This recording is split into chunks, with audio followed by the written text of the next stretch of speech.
Halo, selamat siang pemirsa. Perang antara Israel dan Hamas telah memasuki hari ke-25 pada Senin 30 Oktober 2023. Israel sudah memperketat blokade dan membombardir Gaza selama 3 minggu sejak kelompok Hamas melancarkan serangan fatal pada 7 Oktober. Militer Israel mengatakan pihaknya mengerahkan pasukan dengan fokus menyerang infrastruktur termasuk jaringan terowongan ekstensif yang dibangun oleh Hamas.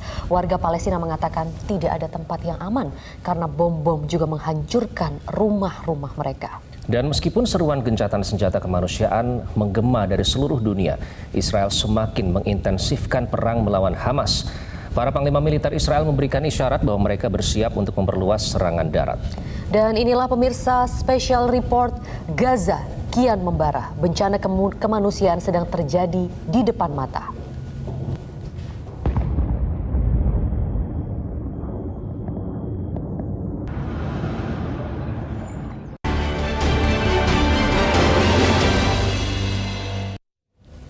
Ya, Gaza kian membara telah menjadi topik Special Report kali ini bersama saya, Iqbal Himawan. Dan saya Maria Lizia Hasni, pemirsa.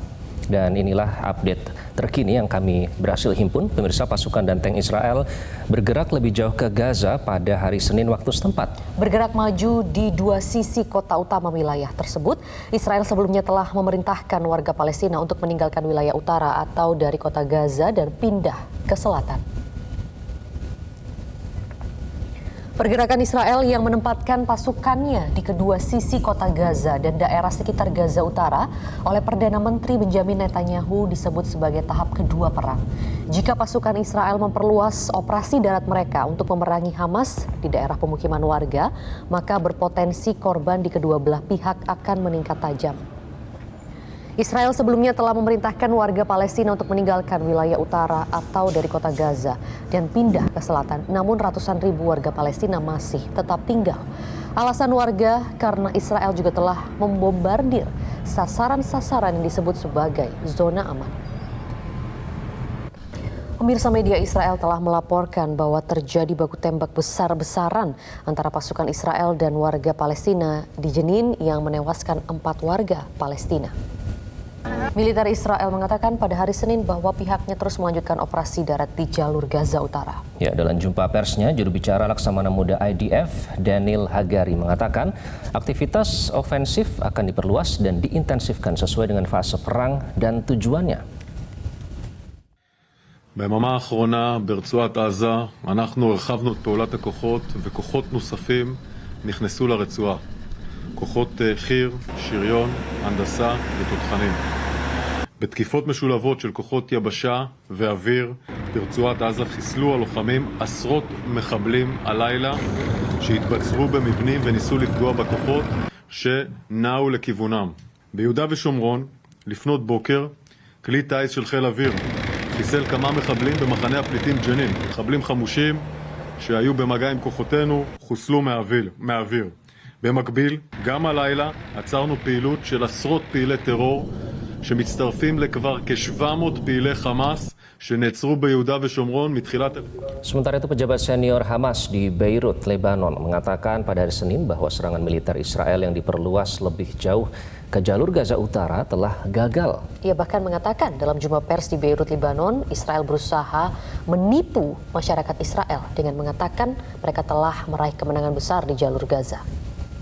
Regarding what's called the ground invasion to Gaza Strip, I can see all the attempts of the Israeli occupation forces to invade Gaza or to enter the borders of Gaza failed, and our brigades, Qassam brigades, highly prepared, and they successfully fought against the attempts of the occupation forces to invade Gaza, and they succeeded to cause them damages and big losses in Gaza Strip.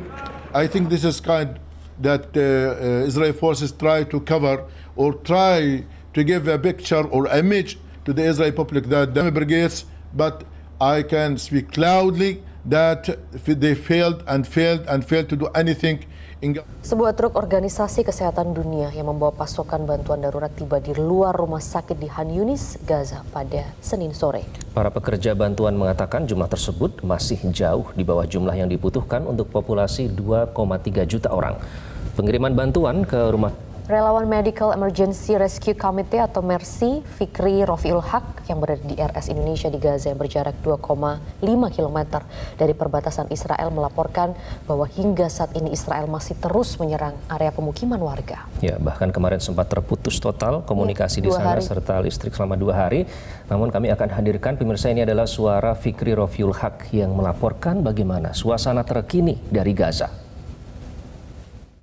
Dari Rumah Sakit Indonesia di jalur Gaza pada Selasa 31 Oktober 2023, pihak militer Israel masih terus melancarkan serangan-serangannya ke jalur Gaza, baik dari laut, udara, dan juga darat. Terutama di jalur Gaza Utara tempat kami tinggal saat ini. Kami masih terus mendengar dentuman bom yang begitu keras. Bahkan banyak juga lokasi yang ditargetkan oleh militer Israel di luar area Rumah Sakit Indonesia yang tidak jauh jaraknya. Akibatnya banyak sekali serpihan pasir-pasir serta besi-besi yang terpental masuk ke dalam area lingkungan Rumah Sakit Indonesia. Juga mendapatkan informasi dari warga setempat bahwa salah satu gedung tempat tinggal warga Gaza hancur rata dengan tanah yang berada di perumahan lingkungan tempat tinggal Sheikh Zayed yang berjarak beberapa ratus meter saja dari tempat tinggal kami saat ini. Dan malam itu masyarakat di sekitar banyak sekali mengungsi ke Rumah Sakit Indonesia. Tercatat lebih dari 2.000 warga Gaza mengungsi ke Rumah Sakit Indonesia. Update terkini lebih dari 8.000 warga syahid, 3.100 lainnya adalah anak-anak dan 1.800 lebih adalah perempuan, dan korban luka-luka menyentuh angka 19.700 lebih. Banyak dari mereka adalah anak-anak dan perempuan, dan sampai detik ini juga Rumah Sakit Indonesia masih terus menerima korban-korban.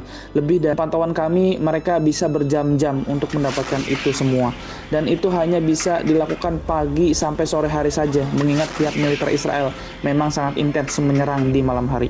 Memang tim Mercy juga saat ini tinggal di basement Rumah Sakit Indonesia dikarenakan kondisi di luar benar-benar sangat mencekam, dan agar kami juga bisa menjangkau akses internet di Rumah Sakit Indonesia agar terus mengupdate kondisi-kondisi terkini di jalur Gaza. Karena memang sampai saat ini Wisma kita belum bisa mendapatkan akses internet. Namun sesekali juga kami kembali ke Wisma Dr. Jose Rizal untuk sekedar makan dan keperluan lainnya. Dan beberapa dari kami tim Mercy juga terkadang masih beristirahat di Wisma untuk membuat laporan dan mengedit video program-program yang kami salurkan. Tentunya kami beristirahat hanya bisa di lantai 1 mengingat Wisma kami juga banyak sekali mengalami kerusakan berat. Wisma Dr. Jose Rizal atau biasa disebut Wisma Indonesia memang mengalami kerusakan berat di mana banyak plafon-plafon yang runtuh. Akibatnya banyak kabel-kabel yang putus. Dan hal serupa juga terjadi di Rumah Sakit Indonesia. Plafon-plafon ambruk dan kabel-kabel pun banyak yang terputus di lorong-lorong, bahkan kamar pasien milik Rumah Sakit Indonesia. Kerusakan ini memang terjadi sejak awal perangan, terutama di beberapa hari yang lalu karena suara bom yang begitu keras yang menghantam jalur Gaza Utara.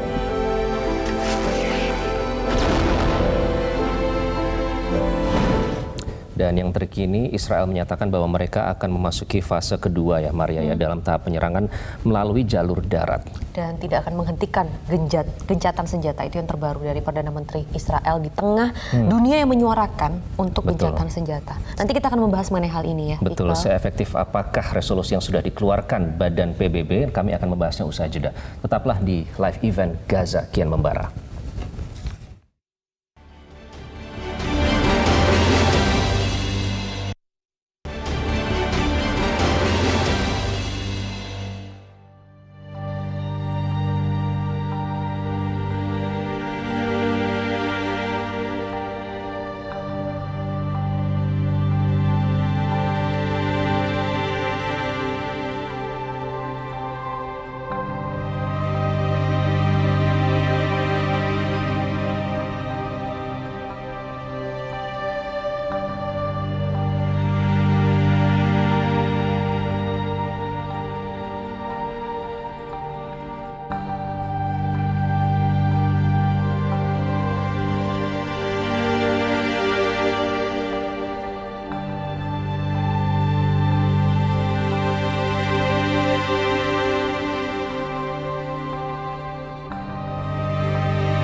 United States would not agree to a ceasefire after the bombing of Pearl Harbor or after the terrorist attack of 9/11, Israel will not agree to a cessation of hostilities with Hamas after the horrific attacks of October 7th.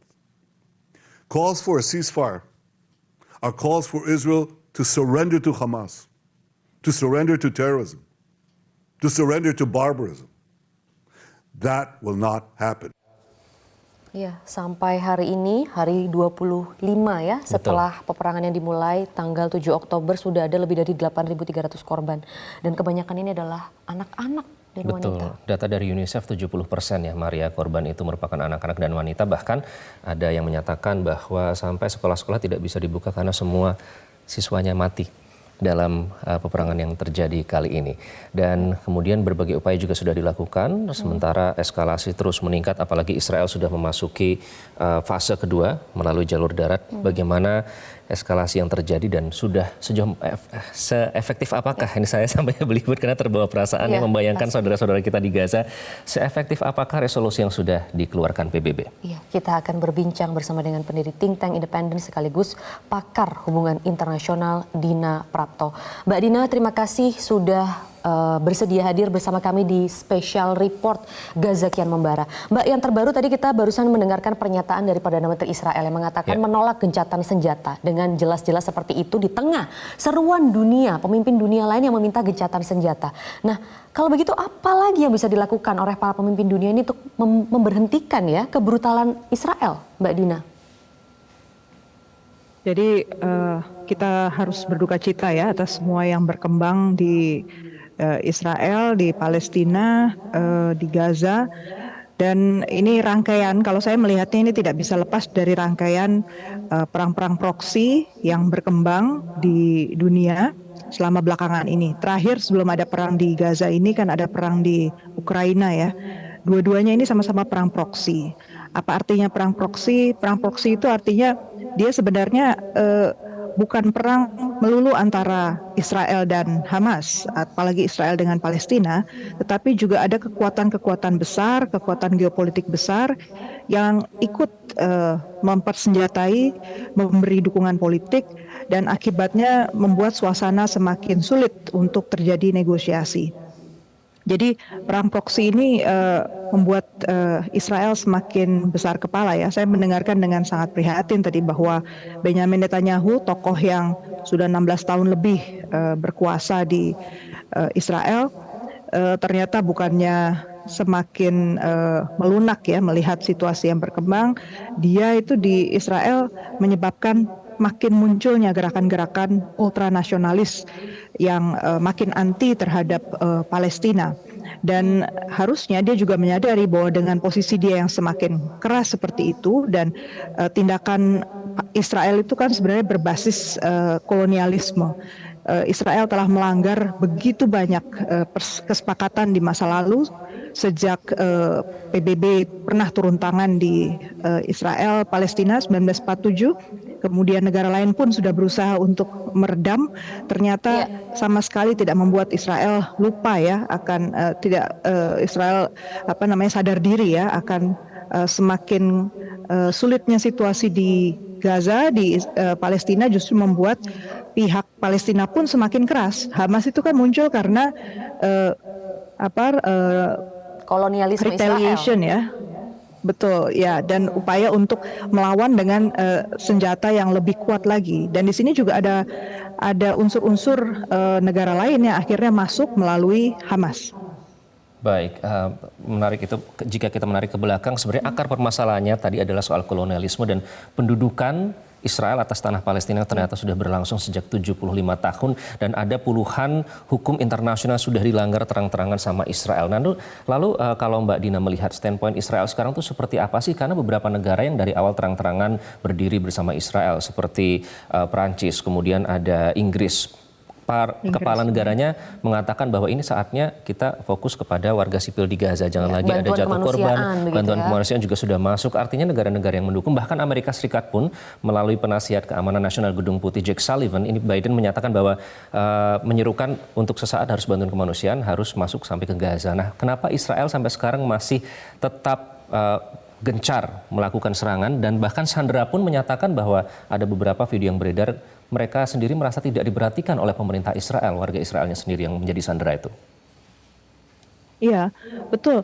Israel itu saya melihatnya begini, negara-negara barat itu sebenarnya berpikir ketika mereka mempersenjatai orang-orang Israel yang notabene itu awalnya hanya imigran datang ke Palestina, dipersenjatai, diberi dana, diberi rumah, diberi tempat tinggal, dan kemudian penghidupan. Tujuan awalnya itu sebenarnya untuk membuat satu front baru di Timur Tengah yang mewakili posisi barat, sehingga tidak ada, waktu itu kan konteksnya masih Perang Dunia I, Perang Dunia II, sehingga melawan kekuatan Jerman waktu itu, dan ketika Perang Dingin, di situ juga dipakai untuk melawan kekuatan komunisme Rusia, Soviet Union waktu itu ya, Uni Soviet waktu itu. Jadi dengan mereka mempersenjatai orang-orang Israel ini, ternyata kebablasan. Ternyata pihak yang dipersenjatai ini bukannya berhutang budi dan merasa kemudian bisa diatur, ternyata melebar kemana-mana. Mereka ambisinya jauh dari yang dibayangkan oleh negara-negara barat ini. Jadi menurut saya ini momen untuk refleksi sebenarnya di negara-negara barat, walaupun buat saya tentu agak sulit mungkin ya buat mereka melakukan itu sekarang, tapi harus mereka sadari bahwa korbannya nanti dari perang proksi sebesar ini sebenarnya nanti di negara masing-masing, di Inggris, di Eropa, kita sudah lihat mereka mengalami beban perang yang sangat besar dan merusak perekonomian negaranya sendiri kan. Rusia bukannya semakin turun sejak mereka melakukan aneka sanksi terhadap Rusia, tapi semakin naik ekonominya. Dan kita dengar kemarin pimpinan Hamas juga malah datang ke Moskow, di sana bertemu bukan hanya dengan pimpinan dari Rusia tetapi juga pimpinan dari Iran.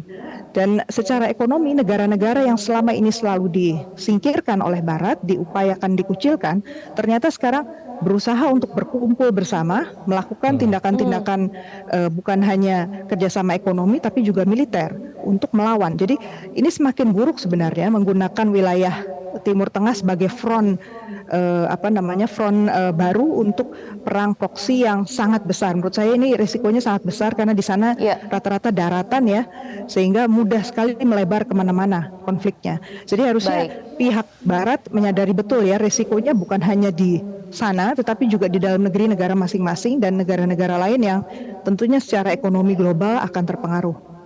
Ya, kalau begitu mungkin bisa ditekankan Mbak Dina, apa resiko yang terburuk misalnya jika ini tetap berlanjut ya? Karena kan kalau kita lihat begitu negara-negara barat itu sebenarnya sudah mulai goyah, pemimpin-pemimpinnya itu sudah mulai ada mungkin ketakutan dan lain sebagainya. Kita lihat kemarin Perdana Menteri Perancis misalnya itu mengunjungi dan juga bertemu dengan Presiden Palestina begitu. Jadi sebenarnya mereka tuh juga menginginkan ada negosiasi. Tapi apa yang membuat ini masih alot begitu? Dan mengapa negara barat ini seperti tidak punya kuasa untuk menyetop Israel? Menurut saya salah satu kuncinya sekarang di Amerika Serikat dan Inggris. Mereka yang punya tanggung jawab paling besar saat ini untuk membuat Benjamin Netanyahu mau tunduk dan mengatakan dan berubah pikiran ya, melihat konflik ini dari sisi yang berbeda. Mereka harus saling bicara secara serius soal dampaknya buat dalam negeri Amerika Serikat, untuk Inggris yang juga baru saja keluar dari Uni Eropa ya melalui Brexit, dan kondisi negara-negara lain yang di tingkat global itu sebenarnya sedang sangat tidak stabil ya, sangat miskin secara ekonomi. Kita sudah sangat buruk sejak pandemi dan belum bisa bangkit sepenuhnya sebenarnya dari pandemi. Kalau hal ini tidak dilakukan di dalam negeri negara-negara besar itu, bukan mustahil akan muncul keresahan ya dari masyarakat, uprising yang justru akan berdampak sangat tidak stabil buat negara besar. Yang paling kita khawatirkan adalah ketidakstabilan ini makin melebar di wilayah Timur Tengah, semakin tidak terkendali, dan determination of Israel ya, kemauan ketegasan Israel untuk terus menyerang ini akan membuat negara-negara seperti Saudi sudah mulai khawatir ya bahwa akan terjadi seperti perang tahun 67 dulu. Israel itu melebarkan invasinya ke negara-negara tetangga dan efeknya sudah tentu kan Mbak, masyarakat sebenarnya sipil sudah sempat ke Libanon dan Suriah juga kan Mbak Dina? Betul, betul, betul. Tapi negara besar seperti Saudi ini kan juga ditunggu-tunggu ya. Bagaimana mereka kemudian bisa membujuk Amerika Serikat untuk menekan Israel lebih jauh lagi ya. Oke, baik. Bahkan yang terkini konflik di Lebanon menewaskan pegawai PBB dan juga beberapa jurnalis di sana. Artinya sudah membabi buta, sudah tidak ada lagi menargetkan Hamas, tapi ternyata targetnya berdasarkan informasi yang beredar ternyata jurnalis termasuk menjadi yang ditargetkan karena supaya tidak bisa menyebarkan informasi kepada dunia. Nanti kita akan bahas lebih lanjut karena gelombang unjuk rasa ini baru pertama kali terhadap Palestina ini sebesar ini di berbagai negara. Apakah itu bisa memperbaiki situasi dengan adanya dukungan masyarakat dari seluruh dunia? Kami akan kembali dengan Mbak Dina usai jeda. Tetaplah di Special Report Gaza kian membara.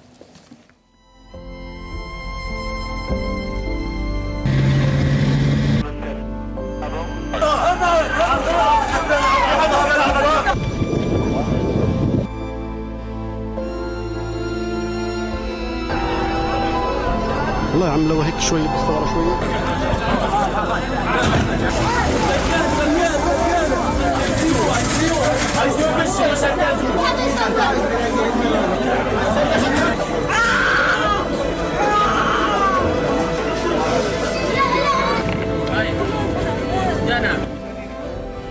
Posisi Indonesia sangat jelas dan tegas, mengutuk keras serangan acak terhadap masyarakat sipil dan fasilitas sipil di Gaza.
Pemirsa, Indonesia mengutuk keras serangan militer Israel ke masyarakat sipil di Palestina, jalur Gaza. Ya, Presiden Joko Widodo mengatakan kekerasan harus dihentikan, gencatan senjata harus segera dilakukan, dan bantuan kemanusiaan harus dipercepat. Indonesia juga akan segera mengirimkan bantuan sesuai dengan permintaan yang dibutuhkan. Indonesia sangat marah terhadap memburuknya situasi di Gaza, terutama situasi kemanusiaan. Kita terus ikuti secara dekat perkembangan di Gaza dan posisi Indonesia sangat jelas dan tegas, mengutuk keras serangan acak terhadap masyarakat sipil dan fasilitas sipil di Gaza. Kekerasan harus dihentikan, gencatan senjata harus terus diupayakan, bantuan kemanusiaan harus terus didorong dan dipercepat, diakselerasi, dan Indonesia terus melakukan komunikasi dengan banyak pihak untuk mengupayakan penyelesaian masalah ini. Indonesia akan mengirim bantuan kemanusiaan yang akan disesuaikan dengan permintaan dan kebutuhan rakyat Palestina.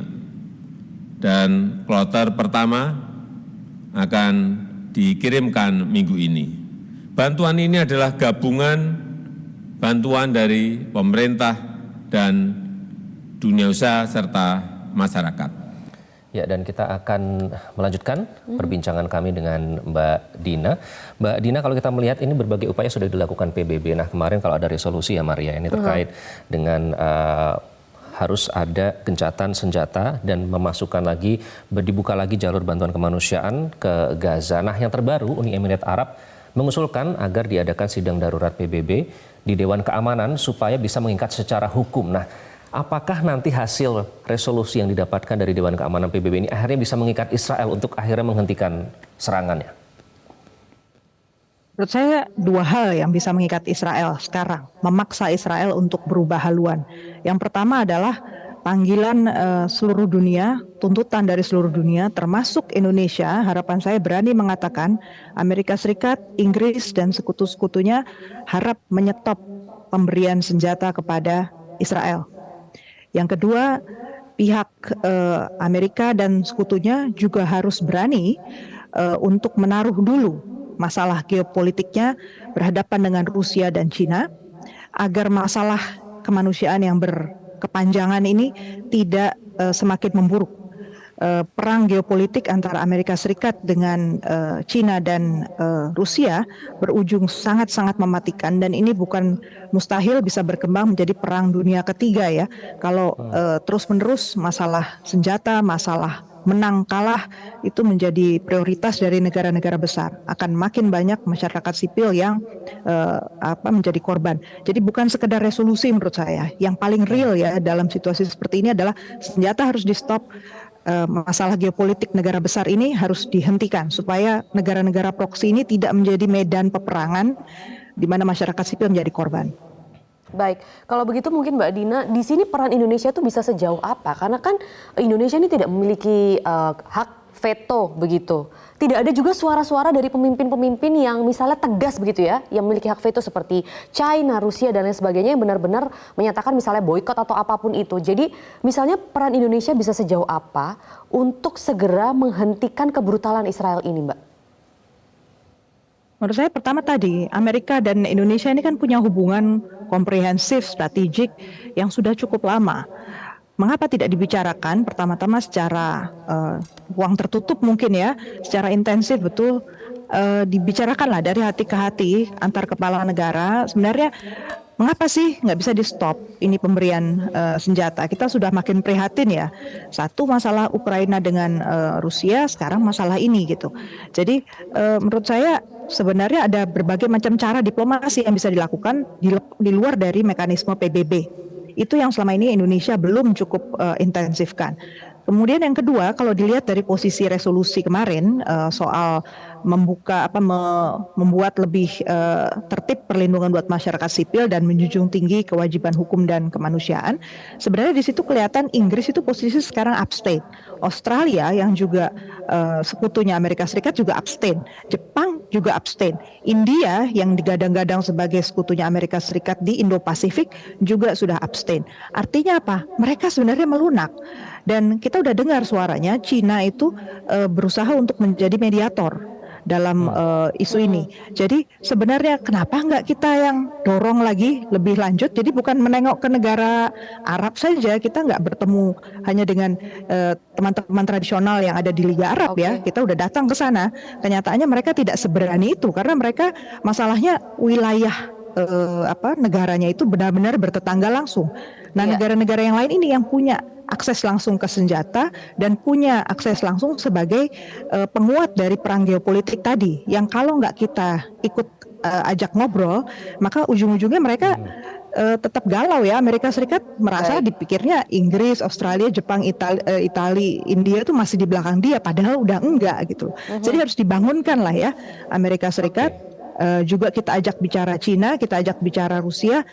Come on, do something about this, karena mereka punya kekuatan lebih dibandingkan negara-negara lain untuk menyetop kekerasan terhadap sipil ini. Jadi diplomasi di luar ruangan ya dibutuhkan ya. Bisa ternyata masih bisa dilakukan oleh Indonesia. Baik, terima kasih. Masih bisa Terima di luar kasih, Mbak mekanisme Dina. PBB. Oke. Ya, terima kasih Mbak Dina Prapto sudah bergabung dengan Special Report. Nanti kami akan kembali, sebenarnya kita akan flashback dan sejauh apa upaya untuk membendung tadi kalau Maria bilang kebrutalan Israel karena korban jiwa terus berjatuhan. Kami akan kembali dengan pemaparannya sesaat lagi. Tetaplah di Special Report, Gaza kian membara.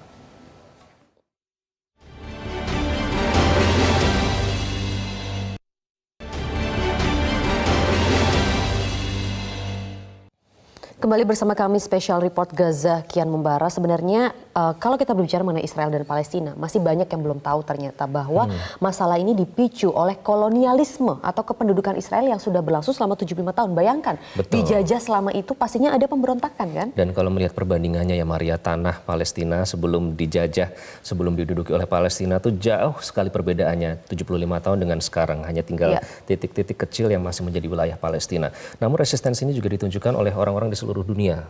Banyak yang menunjukkan dukungan mereka terhadap Palestina. Masalahnya ini kemarin dipicu dengan ada serangan Hamas yang sebetulnya itu juga berakar dari kolonialisme itu kolonialisme. Akar permasalahannya di situ bahkan disebut bahwa Gaza dan Palestina itu adalah merupakan penjara terbuka terbesar di dunia. Kita akan berikan gambaran sedikit kepada pemirsa ya Maria. Ini bagaimana awal mula konflik. Kalau tadi diawali akar permasalahannya 75 tahun pendudukan Israel di tanah Palestina. Nah, pada tanggal 7 Oktober pemirsa kami akan hadirkan kepada Anda. Ini adalah rangkaian pertempuran Israel-Hamas. Ini akan kami gambarkan. Yang pertama pada tanggal 7 Oktober ya. Ini pada saat itu Hamas menyerang Israel di perbatasan selatan. Nah, ini informasi yang beredar ini cukup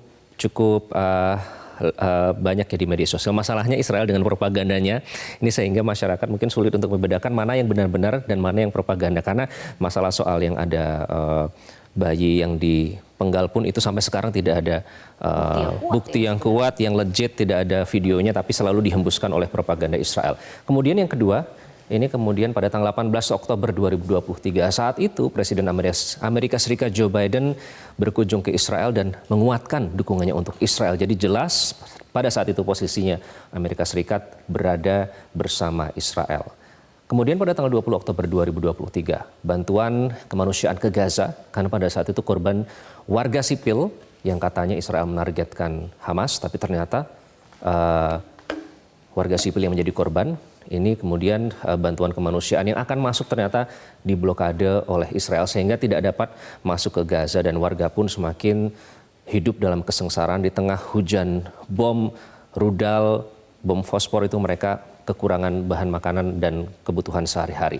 Kemudian timeline selanjutnya ini Gaza pada saat itu mengalami block-out. Kalau mungkin pada saat itu kita pernah mengalami kesulitan untuk menghubungi rekan-rekan baik itu jurnalis maupun relawan di Gaza karena saat itu terjadi blackout disebabkan karena Israel mengebom tower telekomunikasi dan juga sambungan internet diputus sama sekali dan Israel tetap melancarkan serangannya pada saat Gaza dalam keadaan gelap gulita pada saat itu. Dan kemudian yang terakhir pada tanggal 28 Oktober kalau kita berbicara tentang apa upaya PBB, Badan Dunia yang diharapkan ini bisa mengeluarkan resolusi konkret ya untuk bisa paling tidak menyetop kebrutalan Israel karena korban dari warga sipil terus berjatuhan. Ini akhirnya mengadopsi resolusi perlindungan warga sipil dan menjunjung tinggi kemanusiaan. Nah ini ternyata resolusi ini seperti diabaikan oleh Israel. Makanya Uni Emirat Arab kemarin mengusulkan agar diadakan sidang darurat bersama Dewan Keamanan PBB untuk bisa mengeluarkan resolusi yang bisa mengikat secara hukum untuk jeda kemanusiaan. Nah, selanjutnya kita akan berbicara tentang bagaimana reaksi para pemimpin negara. Yang pertama Joe Biden. Nah, pada awal tadi memang jelas posisi Amerika Serikat berada bersama Israel dan menyatakan bahwa Israel berhak untuk membela diri. Namun dari eskalasi yang muncul dan dukungan masyarakat dunia terhadap Palestina ternyata diketahui bahwa collateral damage itu sebutannya warga sipil ini bahkan mencapai ribuan. Gejolak ini muncul dari dalam negeri sendiri Amerika Serikat hingga akhirnya ada perubahan ya. Ini kami dapatkan dari penasihat keamanan nasional Gedung Putih yang menyatakan bahwa ternyata Biden pun menginginkan agar bantuan kemanusiaan masuk ke dalam Gaza dan untuk sementara harus mengutamakan warga sipil yang berada di dalam Gaza. Kemudian selanjutnya para pemimpin negara reaksi dari Turki ya. Recep Tayyip Erdogan yang cukup keras bahwa menyatakan akan mendeklarasikan Israel sebagai penjahat perang dan menyebut Israel telah memobilisasi politikus dan media untuk melegitimasi pembantaian yang terjadi di Gaza. Reaksi cukup keras dari Erdogan. Pemimpin negara selanjutnya yang juga mengeluarkan reaksi adalah Rishi Sunak. Ini juga sedikit ada perubahan sikap yang ditunjukkan oleh Inggris.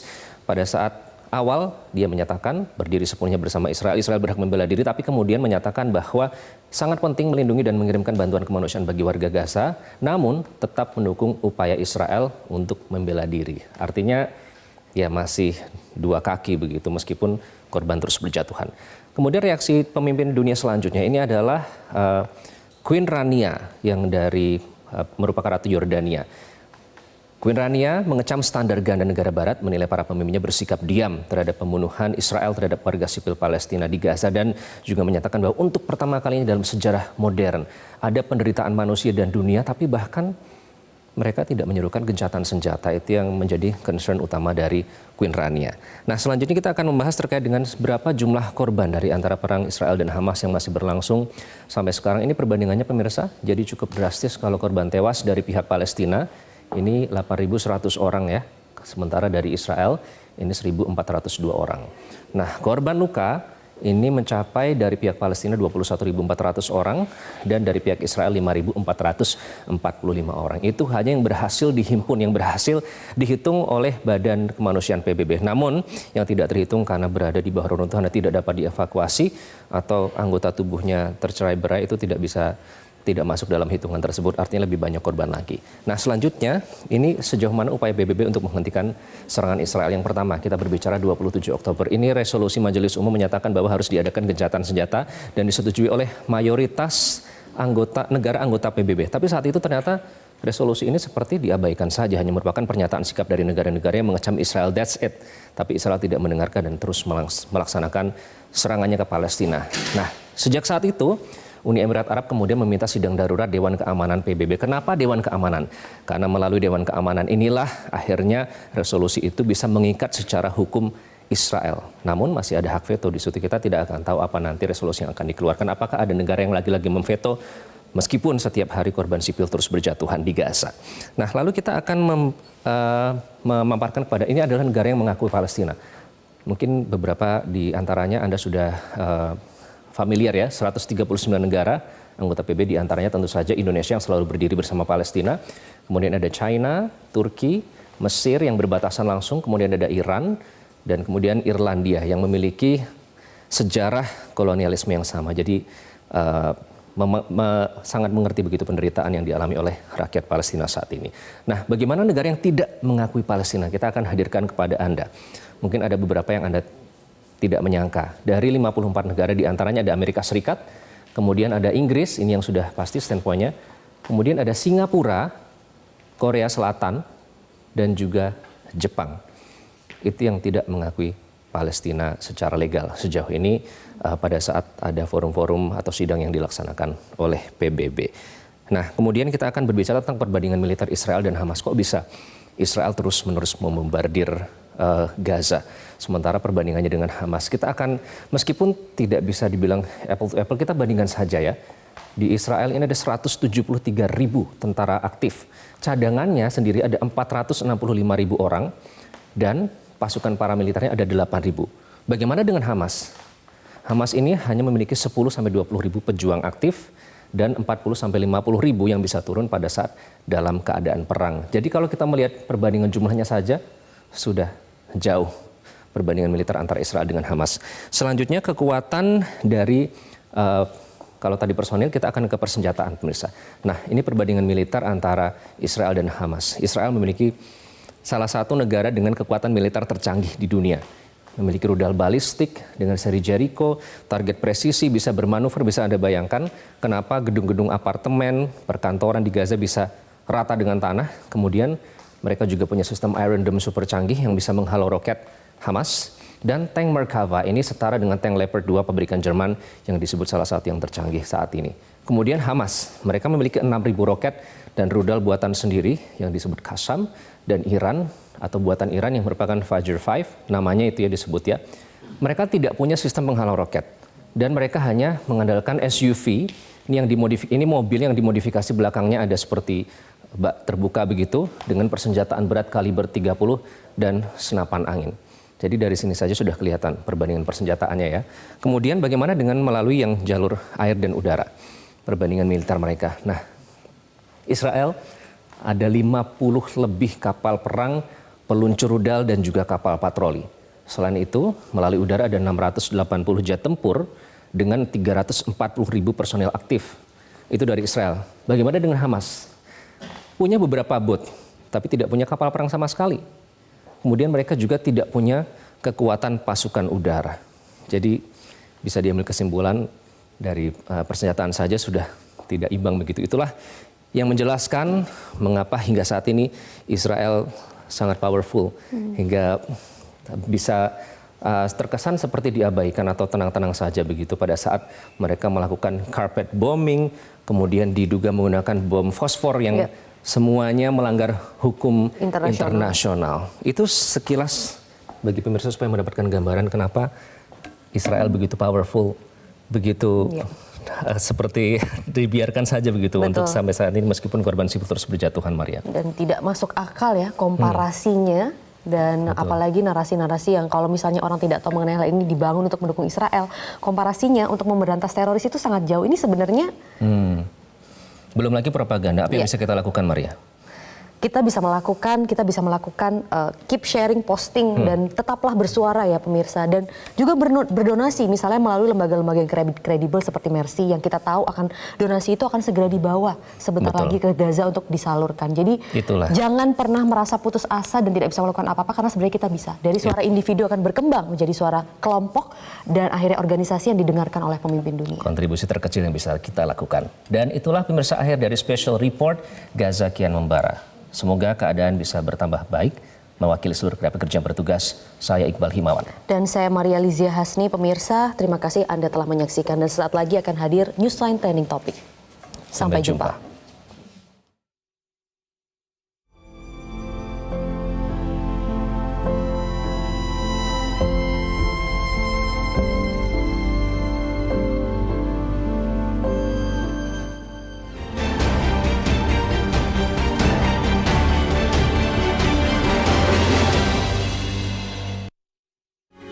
Metro TV. Jelajahi cara baru mendapatkan informasi. Download Metro TV Extend sekarang.